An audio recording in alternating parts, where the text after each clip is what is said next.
안녕하세요. AWS에서 보안 담당 솔루션 아키텍트로 근무하고 있는 신우수입니다. 반갑습니다.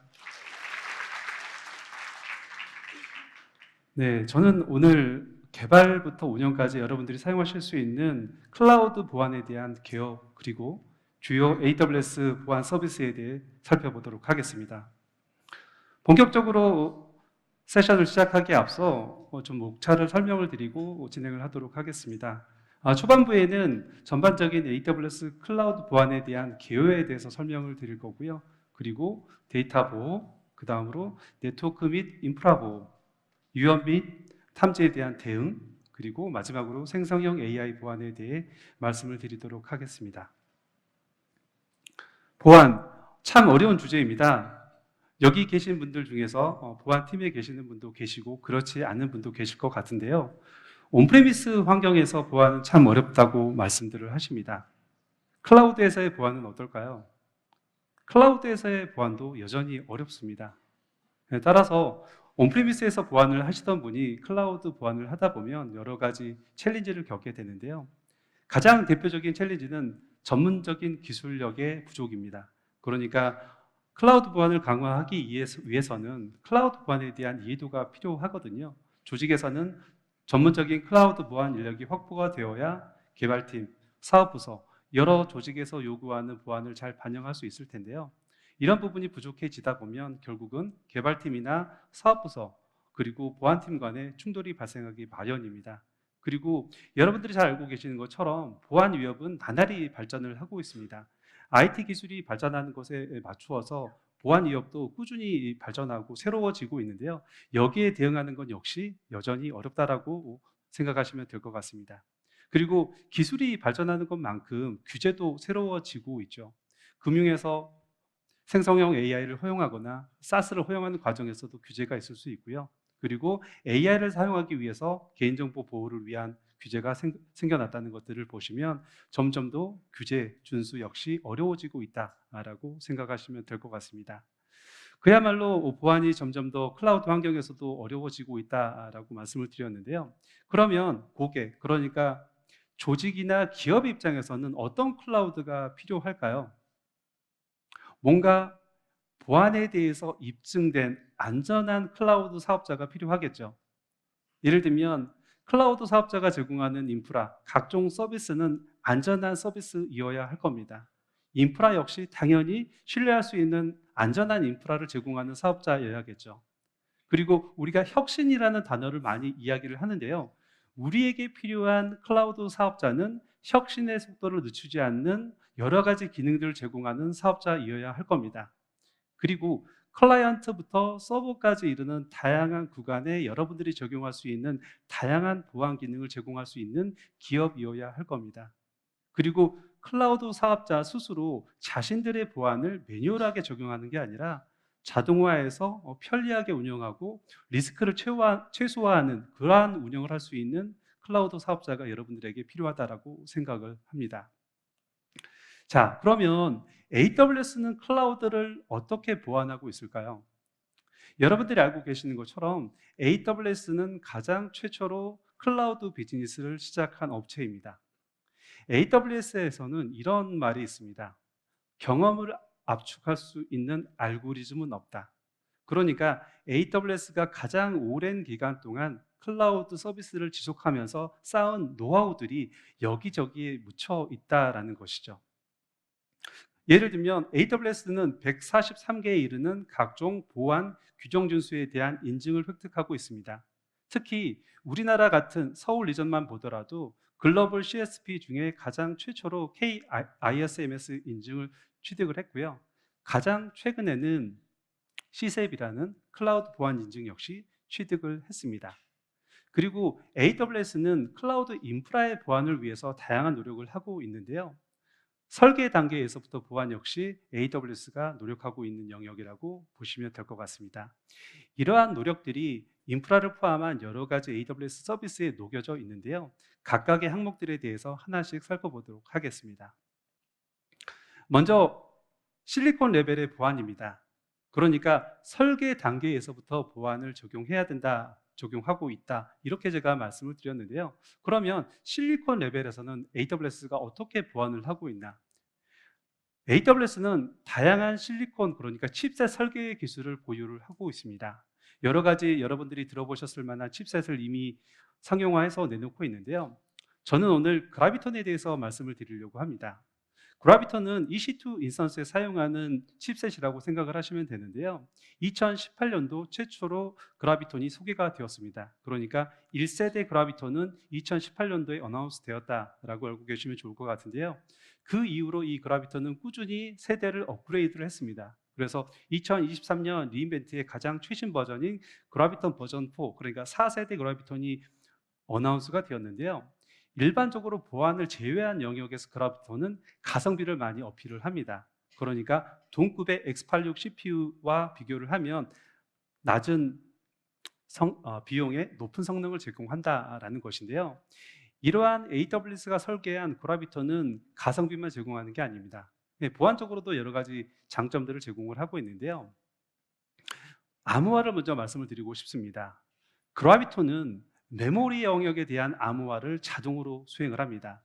그러니까 여러분들이 그라비톤 베이스의 EC2 인스턴스를 사용을 하시면 그 EC2 인스턴스에 사용하는 메모리는 그라비톤이 자동으로 암호화를 한다라는 것이고요. 여기에 추가적으로 암호화와 관련된 내용들이 있습니다. 첫 번째 라인에 보면 모든 고속 물리 하드웨어 인터페이스에 대해서 암호화를 적용한다라고 되어 있는데, 저게 무엇을 의미하냐면 칩셋과 연결되어 있는 하이스피드 하드웨어 인터페이스를 자동으로 암호화를 한다라는 겁니다. 어떤 인터페이스가 있을까요? 예를 들면 프로세서와 메모리 간의 인터페이스가 있을 수 있겠죠. 그러니까 여러분들의 OS 애플리케이션이 동작하기 위해서는 CPU가 필요하고 메모리가 필요하고 CPU와 메모리 간의 인터페이스가 필요합니다. 그 물리 인터페이스에 대한 것들을 자동으로 암호화를 한다라는 것이고요. 그리고 AWS가 가지고 있는 물리적인 서버에서는 나이트로 카드라는 게 동작을 하는데요. 이 나이트로 칩셋과 프로세서가 통신을 하게 되는 경우에도 자동으로 암호화를 하고 있다라는 것이죠. 그러니까 여러분들이 어떤 보안을 강화하기 위해서 암호화가 필요한 영역이 있을 텐데, 그 영역에 대해서 퍼포먼스를 떨어뜨리지 않고서도 암호화를 수행하고 있다라는 것입니다. 그리고 포인터 인증과 브랜치 타겟 아이덴티피케이션에 대해서 말씀을 드리면, 공격자가 프로그램 레벨에서 여러 가지 취약점을 기반으로 한 공격을 수행할 수 있습니다. 코드를 인젝션 한다든지 컨트롤 플레인을 하이제킹 한다든지 이러한 프로그램 레벨에서 발생할 수 있는 공격들을 시도할 수 있을 텐데요. 이러한 것들은 포인터 인증을 통해서 방어를 하실 수가 있고요. 그리고 브랜치 타겟 아이덴티피케이션 같은 경우는 컨트롤 플레인에 대한 변조 공격을 막아내는 그런 용도로 디자인되었다라고 보시면 될 것 같습니다. 그리고 그라비톤 인터페이스는 SMT, 그러니까 Simultaneous Multithreading이 비활성화되어 있습니다. 우리가 가상화 환경에서 CPU를 쓰다 보면 멀티스레딩에 대한 걱정을 가집니다. 그러니까 물리적인 CPU를 버추얼하게 사용을 하다 보니까 멀티스레드 간에 정보가 탈취되지는 않을까, 이런 걱정을 하게 되는데요. 그라비톤은 그러한 걱정에 대해서 SMT를 비활성화해서 덜어드리고 있다, 이렇게 말씀을 드리고 싶습니다. AWS가 설계 레벨에서부터 보안을 적용하는 건 비단 실리콘 레벨에서 그치지 않습니다. 실리콘 레벨의 보안은 가장 베이직한 영역이고요. 나이트로 플랫폼과 같은 그 위에 올라가는 인프라 레벨에서도 보안이 디자인 레벨에서 반영이 되어 있습니다. 나이트로 시스템은 여러분들이 사용하시는 여러 가지 AWS 클라우드 서비스의 기반이 되는 플랫폼이라고 생각을 하시면 됩니다. 그러니까 EC2 인스턴스와 같은 가상 서버가 구동되기 위한 물리적인 서버가 있을 텐데요. 그 물리적인 서버가 나이트로 플랫폼의 일부분이라고 생각을 하시면 됩니다. 나이트로 플랫폼은 여러 가지 장점을 가지고 있습니다. 그 장점 중에서는 하이퍼바이저 운용에 관련된 장점도 있는데요. 예를 들면 클라우드 사업자 입장에서는 이 하이퍼바이저를 꾸준히 메인터넌스를 해야 됩니다. 그러니까 패치도 하고 여러 가지 작업들을 해야 된다는 거죠. 이 나이트로 플랫폼에서 사용하는 하이퍼바이저, 그러니까 저희가 나이트로라고 이야기하는 하이퍼바이저가 따로 있는데요. 그 하이퍼바이저는 아주 경량화되어 있습니다.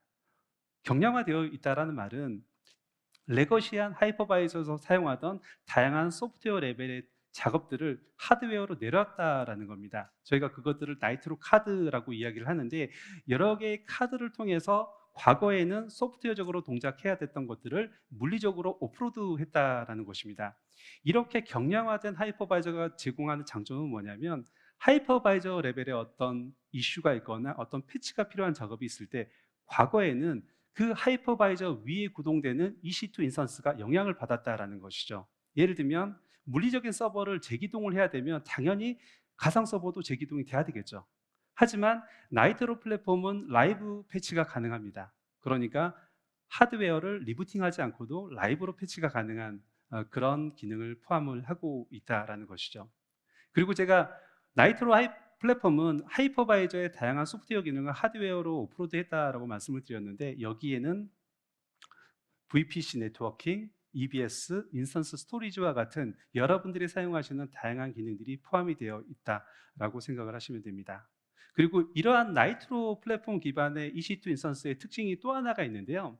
나이트로 기반의 EC2 인스턴스는 서로 간에 통신을 할 때 여러분들이 개별적으로 암호화 설정을 하지 않으셔도 자동으로 암호화를 합니다. 그러니까 내가 나의 EC2 인스턴스와 통신을 하건, 내가 다른 EC2 인스턴스와 통신을 하건, 통신하는 두 EC2 인스턴스가 나이트로 플랫폼 기반이면 무조건 자동으로 암호화를 한다라는 것이죠. 그리고 제가 가장 강조하는 보안적인 장점이 또 하나 있습니다. 나이트로 플랫폼은 물리적인 서버에 데이터 센터의 운영 인력이 접근할 수 있는 인터페이스가 없다라는 겁니다. 제가 과거에 고객분들에 대해서 클라우드 보안에 대해 말씀을 드리면 고객분들이 이런 걱정을 많이 하셨습니다. 클라우드의 책임 공유 모델, AWS가 운영하는 데이터 센터의 운영 인력은 AWS의 자산에 액세스할 수 있는 거 아니냐, 서버에 물리적으로 접근할 수 있고 무엇인가 우리의 데이터에 액세스할 수 있는 게 아니냐, 이런 걱정을 많이 하셨었는데요. 나이트로 플랫폼은 그런 인터페이스가 존재하지 않습니다. 세션 끝나시고 바깥 부스에 가시면 아웃포스트 렉을 보실 수 있는데요. 실제로 보시면 거기에 키보드나 마우스, USB를 꽂을 수 있는 인터페이스가 없습니다. 그럼 어떻게 오퍼레이션을 할 수 있을까? 모든 것들은 자동화되어서 API 기반으로만 작업이 이루어진다는 거죠. 그래서 여러분들이 걱정하시는 운영 인력에 대한 액세스조차도 제거한 이런 나이트로 플랫폼이 설계 단계에서부터 AWS가 보안을 적용한 주요한 사례라고 말씀을 드릴 수 있을 것 같습니다. 그 다음으로는 위협 인텔리전스에 대해서 말씀을 드리려고 합니다. 많은 기업에서 위협 인텔리전스를 사용을 합니다. 자체적으로 위협 인텔리전스를 수집할 수도 있고요. 그리고 상용 위협 인텔리전스 DB를 구매를 하시기도 합니다. 그리고 우리나라는 키사라는 곳에서 시타스와 같은 위협 인텔리전스 정보를 제공을 하고 있는데요.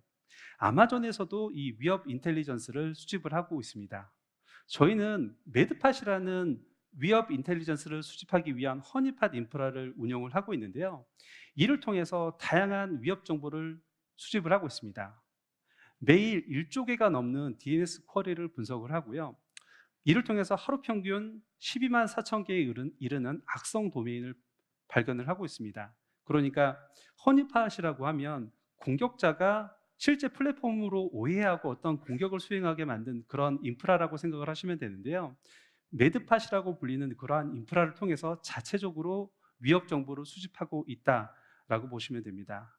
실제로 저희 내부 자료를 보면 샌드스웜이라는 러시아 공격 해커 그룹이 우리가 운영하고 있는 매드팟을 실제 고객의 플랫폼이라고 생각을 하고 아주 주기적으로 공격을 했던 사례도 있을 만큼 이 매드팟이라는 허니팟 인프라가 잘 오퍼레이션이 되고 있다, 이렇게 보시면 될 것 같고요.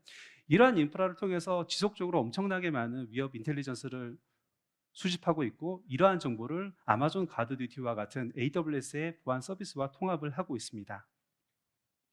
이러한 위협 인텔리전스를 수집하고 저장하고 AWS 서비스에 활용하는 데 그치면 안 되겠죠. 당연히 차단에 대해서도 무엇인가 액션을 취해야 할 텐데요. 아마존은 우리 기업, 그러니까 아마존 자체를 보호하기 위해서만 이 위협 인텔리전스를 사용하지는 않습니다.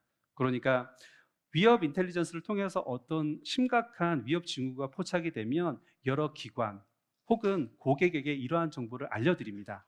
그래서 고객이나 기관이 알지 못하는 상태이더라도 우리가 수집한 정보를 통해서 선제적으로 해당 위협을 차단하고 방어하실 수 있도록 정보를 공유하고 있다라고 알고 계시면 좋을 것 같고요.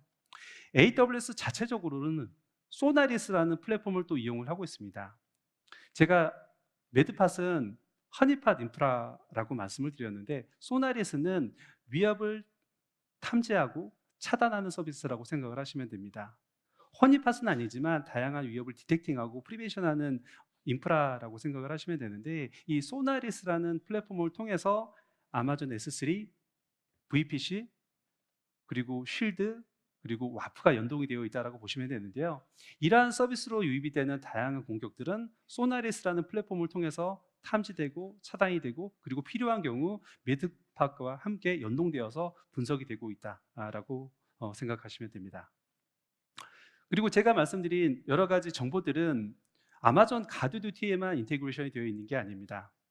네트워크 파이어월과 같은 네트워크 레벨의 보안 서비스, 그리고 라우터 53의 DNS 파이어월과 같은 DNS 레벨의 보안 서비스에도 이러한 위협 인텔리전스 정보가 통합되어 있고요. 제가 소나리스 말씀을 드린 것처럼 여러 가지 AWS 서비스가 AWS가 운용하고 있는 위협 인텔리전스 정보를 기반으로 해서 서비스를 보호를 하고 있습니다. 자, 여기까지 AWS 보안에 대한 개요를 간단하게 살펴봤고요. 이제는 데이터 보호를 좀 살펴보도록 하겠습니다. 우리가 흔히 데이터 보호를 이야기를 할 때 네 가지 요구사항을 이야기를 합니다. 첫 번째는 저장 시의 보호인데요. 예를 들면 대표적으로 암호화를 들 수 있겠죠. 그리고 삭제를 방지하는 거, 그리고 적절한 백업, 이런 것들을 첫 번째로 꼽을 수 있을 겁니다. 그리고 두 번째는 전송 중 데이터에 대한 보안입니다. 우리가 흔히 전송 시 암호화, 전송 간 암호화, 이런 용어를 쓰는데요. 그 영역이라고 생각을 하시면 됩니다. 그리고 세 번째는 애플리케이션 레벨의 자격 증명입니다. 그러니까 애플리케이션에서 사용하는 API 크리덴셜이나 패스워드, 다양한 시크릿에 대해서 어떻게 관리할지, 여기에 대한 부분이라고 보시면 되고요. 그리고 마지막 네 번째는 라이프 사이클에 대한 관리입니다. 이 네 가지가 데이터 보호에 보통 요구되는 요구사항이라고 생각을 하시면 되는데요. 그러면 AWS는 이 각각의 영역에 대해서 어떻게 도움을 주고 있는가? 첫 번째로는 클라이언트가 서버로 데이터를 전송하는 과정을 한번 살펴보도록 하겠습니다. 이때는 두 가지 암호화를 제가 설명을 드릴 수 있을 것 같습니다. 첫 번째는 클라이언트 사이드의 암호화입니다. KMS를 사용을 하시면 클라이언트 사이드 암호화, 서버 사이드 암호화를 하실 수 있는데요. 먼저 클라이언트 사이드 암호화를 하시면 클라이언트 레벨에서 암호화가 이루어집니다. 그러니까 전송되기 전에 이미 암호화가 된 상태로 만들어낼 수 있다는 것이죠. 그리고 전송간 채널은 ACM이라고 하는 AWS Certificate Manager에서 발급하는 인증서를 활용한 HTTPS 채널을 사용을 하실 수가 있습니다. 그러면 안전하게 암호화되어 있는 데이터가 암호화된 채널을 통해서 목적지로 갈 수 있겠죠. 그리고 이후에는 저장 시 암호화에 대한 고민을 하실 수 있습니다. 이때는 제가 조금 전 말씀을 드린 것처럼 KMS를 통해서 저장 시 암호화를 하실 수도 있고요. 필요한 경우 클라우드 HSM을 활용하실 수도 있습니다.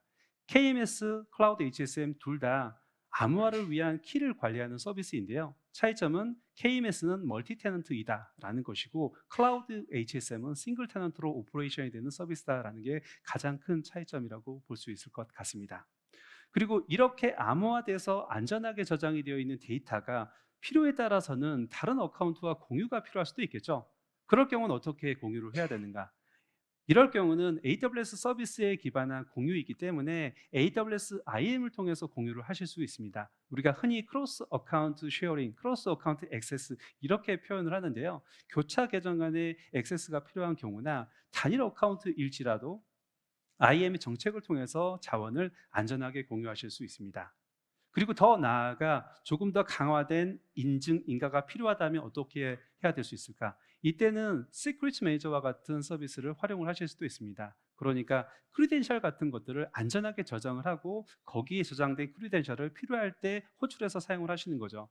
여기에서 말하는 크리덴셜은 AWS의 액세스키, 시크릿키가 될 수도 있고요. 그리고 TLS 인증서일 수도 있습니다. 그리고 RDS와 같은 데이터베이스의 패스워드가 될 수도 있겠죠.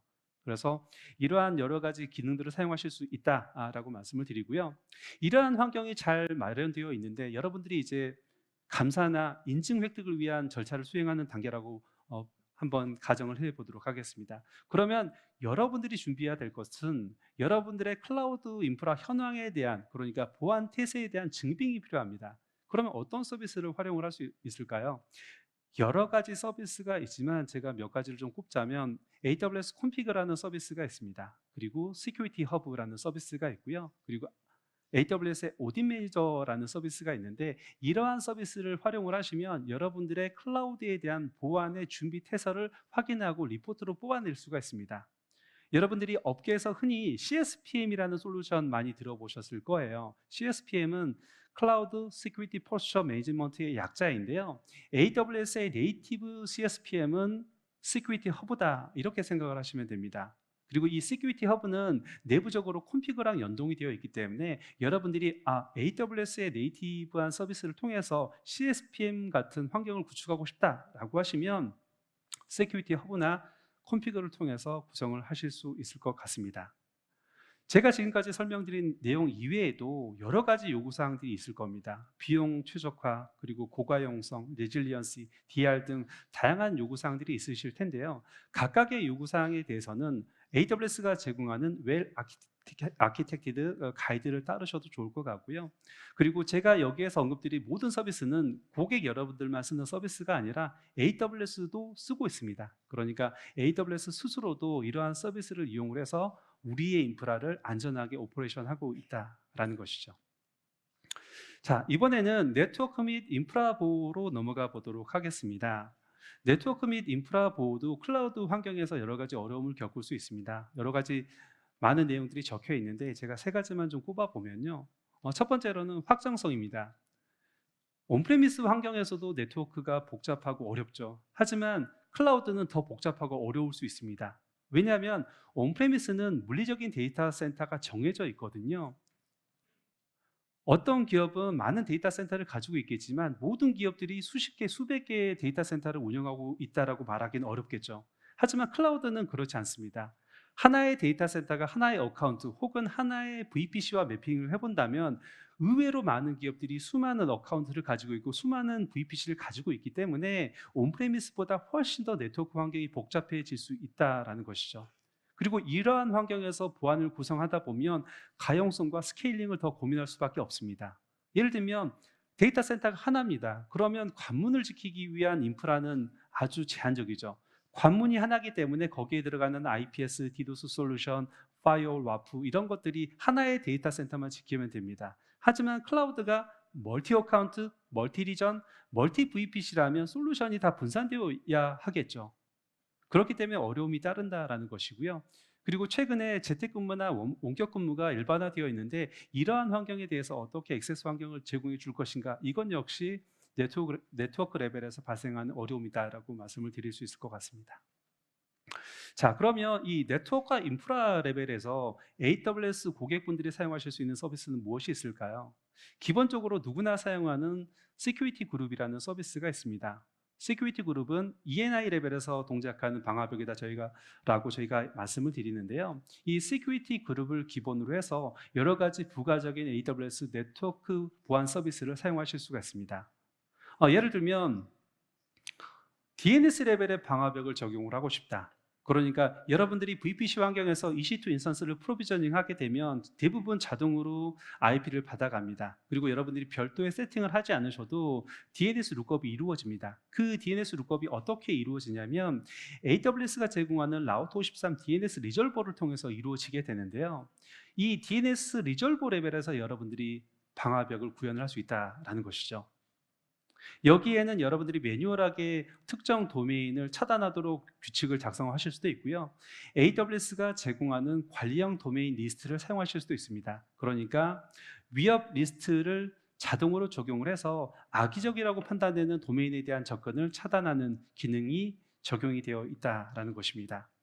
그리고 여러분들이 온프레미스 환경처럼, 그러니까 네트워크 파이어월과 IPS가 필요하다 라고 하신다면 그런 경우는 AWS 네트워크 파이어월을 사용하실 수 있습니다. AWS 네트워크 파이어월은 관리형 방화벽이다 라고 생각하시면 되는데요. VPC 내부의 엔드포인트를 프로비저닝해서 사용이 되는 방화벽입니다. 패치하거나 스케일링하거나 규칙을 싱크하거나 이런 일련의 작업은 모두 관리 영역에서 AWS가 해드립니다. 여러분들이 하셔야 되는 건 규칙만 작성하면 편리하게 AWS 네트워크 파이어월을 사용하실 수 있고요. 이 AWS 네트워크 파이어월은 이름은 네트워크 파이어월입니다만 방화벽으로도 사용하실 수 있고 IPS로도 사용하실 수 있고 IDS로도 사용하실 수 있습니다. 그리고 어플리케이션 레벨의 보안이 필요하다면 와프를 사용하실 수 있죠. 웹방화벽을 사용하실 수 있고요. 그리고 디도스 방어가 여러분들의 첫 번째 프라이어리티라면 쉴드를 사용하실 수도 있습니다. 물론 쉴드는 스탠다드와 어드밴스가 있기 때문에 필요에 따라서 선택을 하실 수가 있습니다. 쉴드 스탠다드는 무료입니다. 모든 고객이, 그러니까 AWS 계정을 만들면 누구나 별도의 구독 절차 없이 쉴드 스탠다드의 보호를 받는 것이고요. 조금 더 어드밴스드한 보호를 받고 싶다면 쉴드 어드밴스드를 구독하시면 됩니다. 이렇게 여러 가지 서비스가 있는데 제가 클라우드는 멀티 어카운트, 멀티 리전, 멀티 VPC로 확장성이 필요하다라고 말씀을 드렸잖아요. 실제로 그렇게 복잡한 환경을 쓰는 환경에서 이런 여러 가지 보안 서비스를 쓴다면 통합 관리가 필요하겠죠. 그때는 파이어월 매니저를 사용하시면 됩니다. 파이어월 매니저는 여기 나와 있는 WAF, Shield Advanced Security Group, NACL, 네트워크 파이어월, 라우터 13 DNS 파이어월을 관리할 수 있는 기능을 제공을 해드리고 있습니다. 그리고 마지막으로 AWS Verified Access라는 서비스가 있는데요. Verified Access는 제로 트러스트 영역의 솔루션이라고 생각하시면 됩니다. 최근 보안 시장에서 이 GTNA라고 하는 제로 트러스트 관련된 솔루션이 아주 핫한데요. 이 Verified Access는 그 영역에서 제공해드리는 AWS의 서비스라고 생각하시면 됩니다. VPN과 다른 개념의 안전한 원격 접근 환경을 제공을 하고요. 엔드포인트의 보안 위협을 스코링해서 연결을 허용하는 그런 기능을 제공을 해드리고 있습니다. 다음으로 탐지 및 대응 영역을 살펴보도록 하겠습니다. 위협을 탐지하고 대응하는 데도 어려움이 있죠. 기본적으로는 클라우드는 너무나 많은 로그가 생깁니다. 온프레미스도 분석할 데이터가 많죠. 하지만 클라우드는 온프레미스보다 더 많은 데이터가 생산이 됩니다. 더 많은 서비스를 사용하고 있고 기본적으로 클라우드라는 인프라 위에서 오퍼레이션이 되기 때문에 더 많은 API 호출이 발생할 수밖에 없고 그러다 보니까 당연히 더 많은 데이터가 쌓입니다. 그러면 고객의 입장에서는 이렇게 많이 생산되는 로그 안에서 유의미한 데이터를 추출하고 위협을 탐지를 해야 될 텐데요. 그런 것들이 일반적으로 겪는 위협 탐지 및 대응 시의 어려움이라고 생각하시면 될 것 같습니다. 이 영역에서도 AWS가 다양한 서비스들을 제공을 하고 있는데 제가 온프레미스도 로그가 많지만 클라우드는 훨씬 더 많다라고 말씀을 드렸죠. 이렇게 많이 생산되는 로그를 고객분들은 어떻게 관리를 해야 될까요? 멀티 어카운트를 사용을 하고 있고 다양한 서비스에서 로그가 생산이 되고 있습니다. 당연히 집중하는 게 필요하겠죠. 센트럴라이즈드 로깅 인바이러먼트를 만들어야 되는데요. 그때 여러분들이 사용하실 수 있는 서비스가 시큐리티 레이크입니다. 아마 데이터 레이크 많이 들어보셨을 거예요. 여러 가지 정형, 비정형의 데이터를 하나의 저장소에 모아두고 여러 가지 분석 솔루션을 통해서 분석할 수 있게 환경을 제공하는 게 데이터 레이크인데요.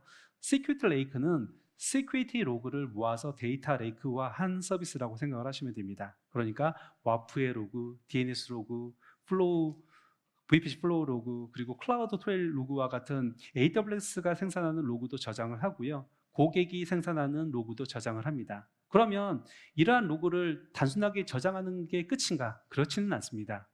시큐리티 레이크는 저장을 할 때 그냥 저장을 하는 게 아니라 OCSF라는 포맷으로 컨버전을 해서 저장을 합니다. OCSF는 오픈 사이버 시큐리티 스키마 프레임워크인데요.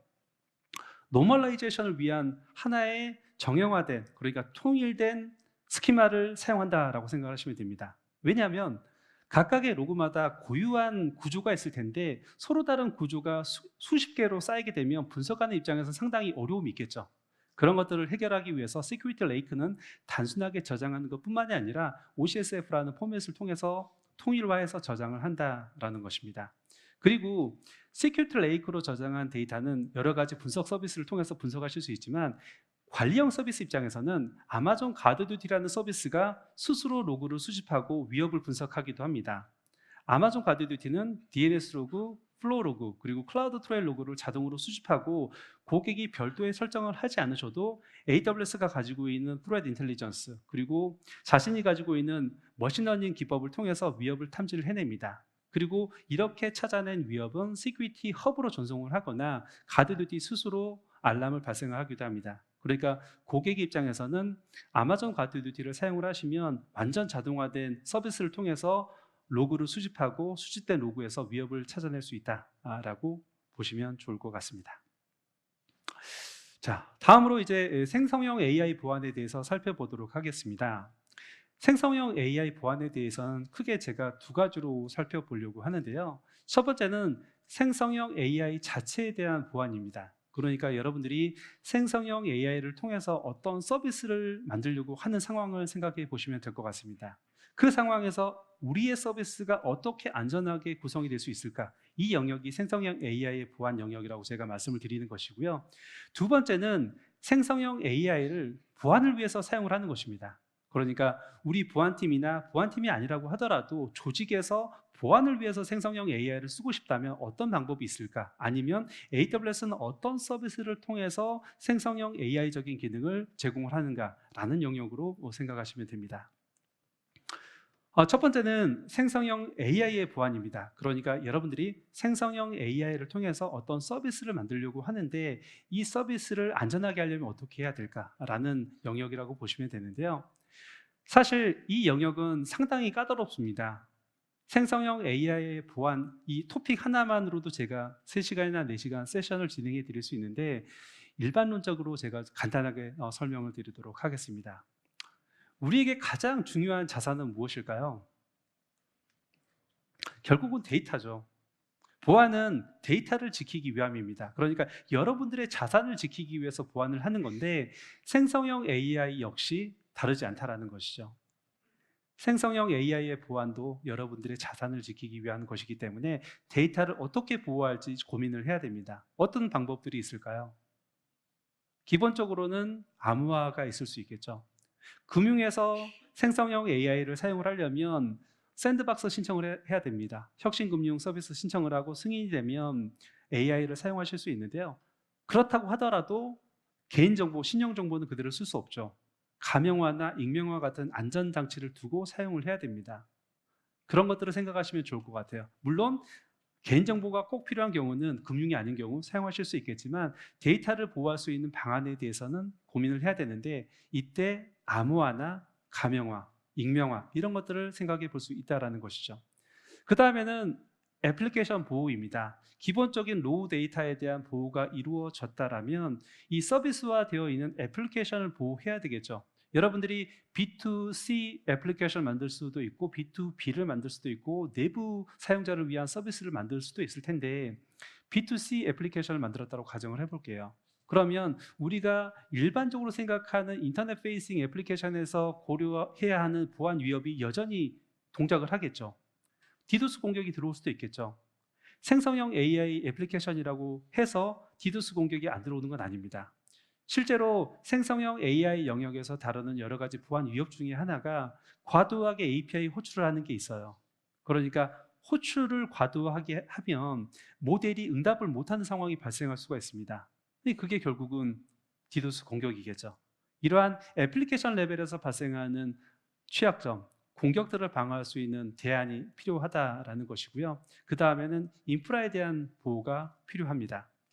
그리고 어떤 위협이나 사고가 발생했을 때 그런 것들을 빠르게 캐치하고 대응하는 절차가 필요합니다. 이런 것들은 당연히 매뉴얼하게 이루어지면 안 되겠죠. 자동으로 빠르게 대응할 수 있는 체계가 준비가 되어야 합니다. 그리고 가장 중요한 계정 및 권한 관리입니다.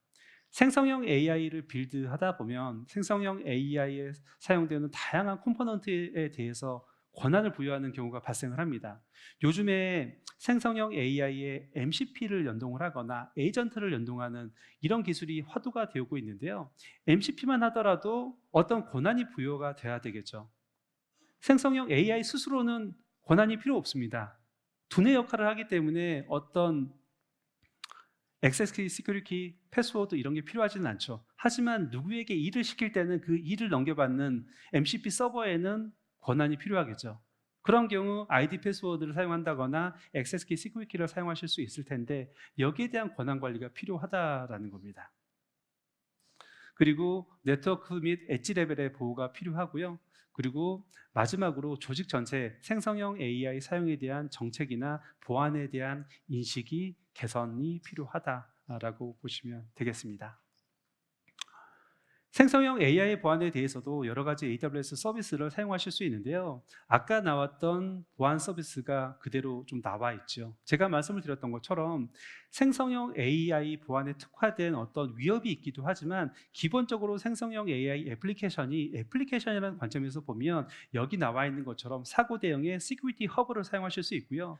가드듀티도 여전히 여러분들이 활용을 하실 수가 있습니다. 그리고 B2C 서비스를 사용하는 경우라면 실드와 같은 디도스 방어 솔루션을 통해서 디도스 공격을 방어하는 것도 도움이 되겠죠. 그리고 KMSS 제공하는 키를 통해서 데이터를 암호화하는 것도 여러분들께 큰 도움이 될 수 있을 것 같습니다. 네, 이번에는 보안을 위해서 사용하는 생성형 AI를 살펴보도록 하겠습니다. 여러 가지 영역에서 보안을 위해 생성형 AI를 사용하실 수 있는데요. 선제적으로 사용을 하시거나 어떤 현상, 이벤트가 발생을 했을 때 리액티브하게 생성형 AI를 사용하실 수도 있습니다. 그리고 생성형 AI는 데일리로 이루어지는 반복 작업, 그러니까 패치와 같은 반복 작업을 통해서도 사용하실 수 있고, 그리고 진짜 전문가가 할 수 있는 그러한 영역에 도움을 받으실 수도 있습니다. 예를 들면 이런 게 있을 수 있겠죠. 제가 서두에 위협 인텔리전스에 대해서 말씀을 드렸는데 시타스 정보가 업데이트가 된다거나 아니면 여러분들이 구독하고 계신 Security RSS 피드에 어떤 업데이트가 발생을 했습니다. 아니면 보안 뉴스에 아주 중요한 기사가 어나운스가 됐습니다. 그러면 이런 게 가능하겠죠. 생성형 AI가 RSS 피드를 읽어드리거나 시타스를 수집한다거나 뉴스를 읽어드리고 분석을 하는 겁니다. 그리고 이 기사에 있는 내용이 어떤 내용이고 이것들을 우리 조직에서 점검하기 위해서는 어떤 서비스를 어떻게 활용해야 되는지 이런 것들에 대한 가이드를 만들어낼 수 있겠죠. 그리고 필요하다면 보고에 대한 생성도 가능할 겁니다. 그리고 패치에 대한 자동화도 가능하겠죠. 그리고 제가 강조드린 것처럼 사고 관련해서도 자동화도 가능합니다. 그러니까 가드듀티나 혹은 어떤 파트너 솔루션, 인하우스 솔루션에서 어떤 이벤트를 감지했을 때 그 이벤트에 대해서 어떻게 대응해야 될지 이런 가이드를 생성형 AI가 제공해 줄 수도 있다라고 말씀을 드리는 겁니다. 그리고 또 하나의 유즈 케이스는 플레이북을 생성하고 실행하는 것도 있을 수 있겠죠. 사실 플레이북을 생성하는 것에는 많은 노력이 필요합니다. 어떤 시큐리티 이벤트가 있을 때 우리가 어떻게 준비하고 어떻게 대응해야 될지 이런 것들을 하나하나 준비를 해야 적절한 플레이북이 나오고 그 플레이북 안에는 어떤 명령이나 어떤 API를 호출해야 되는지 이런 것들도 추가가 되어야 하는데요. 전문가의 도움 없이는 이런 것들을 만드는 게 상당히 어렵고 시간도 오래 걸립니다. 하지만 여러분들이 생성형 AI를 활용해 보시면 아주 손쉽게 이런 것들을 해 나가실 수 있다. 이렇게 말씀을 드릴 수 있을 것 같고요. 그리고 어떤 문제가 생겼을 때 그 위협을 추적하고 인사이트를 얻는 이 과정에서도 생성형 AI를 활용하실 수 있을 것 같습니다. AWS는 여러 가지 서비스를 제공을 하고 있고 여러 가지 서비스 안에서도 생성형 AI를 긴밀하게 통합시켜서 운영을 하고 있는데요. 보안 서비스 관점에서 내부적으로 생성형 AI를 활용하고 있는 서비스를 꼽아보자면 화면에 보이는 것 같은 서비스들을 꼽을 수 있을 것 같습니다. 아마존 가드듀티, 디텍티브, 인스펙터, 메시, 그리고 큐 디벨로퍼, 액세스 어널라이저, 그리고 코드그루와 같은 서비스가 서비스 내부적으로 머신러닝, 생성형 AI와 같은 기술들을 통합하고 있다라고 보시면 좋을 것 같은데요. 저는 마지막으로 아마존 큐 디벨로퍼를 조금 더 강조드리고 싶습니다.